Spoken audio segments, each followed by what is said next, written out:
we are back. We're going to talk all about insights. And Shannon and I have worked with a lot of people before, and we truly think that insights can be really scary and really overwhelming. I feel like when we meet with people or we work with members of our society, they're like, that's a lot to look at. So we're going to share with you exactly what you need to look at, exactly what makes sense for you to look at. And what matters. A lot of it doesn't matter. A lot of it doesn't matter. And it's a lot of stuff that you can focus on that you don't need to be focusing on at all. We don't want you ever wasting your time, okay? We are here to maximize the time that you're on Instagram so that you can go and run your business. Amen to that. All right, so first things first, to get insights, you have to either have a creator or business/professional account. Go to settings, switch it up.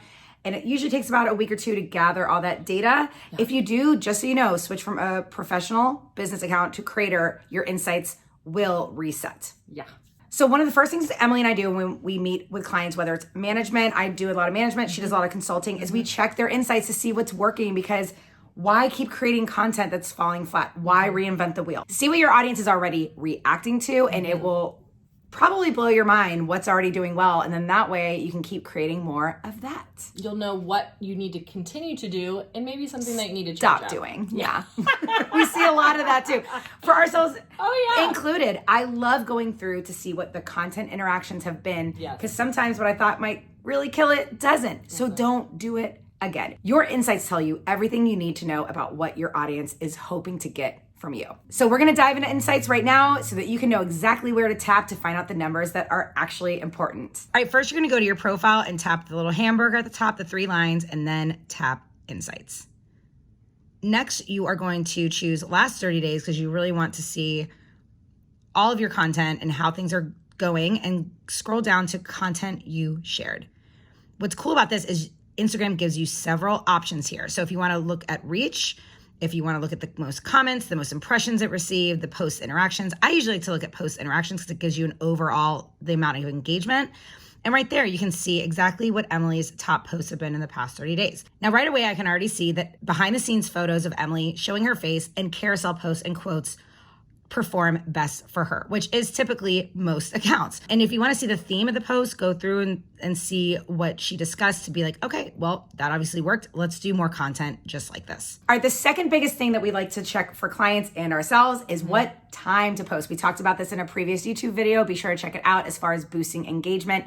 If you are not posting at the time that your audience is most active, your post just isn't going to do as well. And again, Instagram is not going to give you any favors or do anything for you because your content is not getting the love it probably should. So find out when your audience is most active and be sure to check out that video. All right, next to see what time to post, go back to insights and tap on total followers.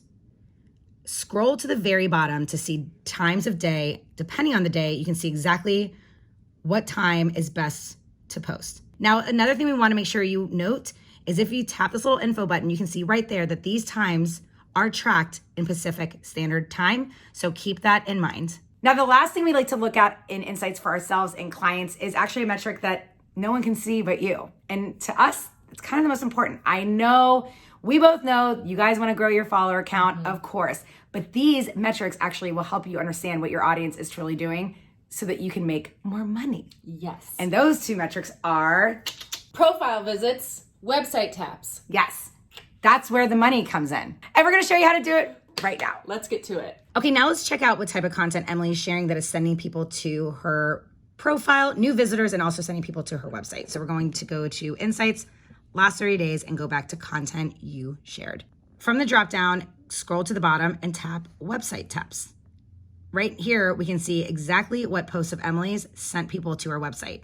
So we know that this was an awesome post. It sent a lot of people checking out what Emily has to offer and turning her Instagram into a money-making machine. All right, now that we have taught you exactly what you need to look at when you're looking at insights on Instagram, go forth, create content that you know is already working, maybe switch a few things up, and now you know the moves you need to be making that'll convert into sales for your business, because that's why you're there in the first place. Yep. Numbers don't lie. Dig in and let us know if you have any questions in the comments. Now be sure to subscribe, hit the button below so that you never miss any of our videos so that you can grow on Instagram.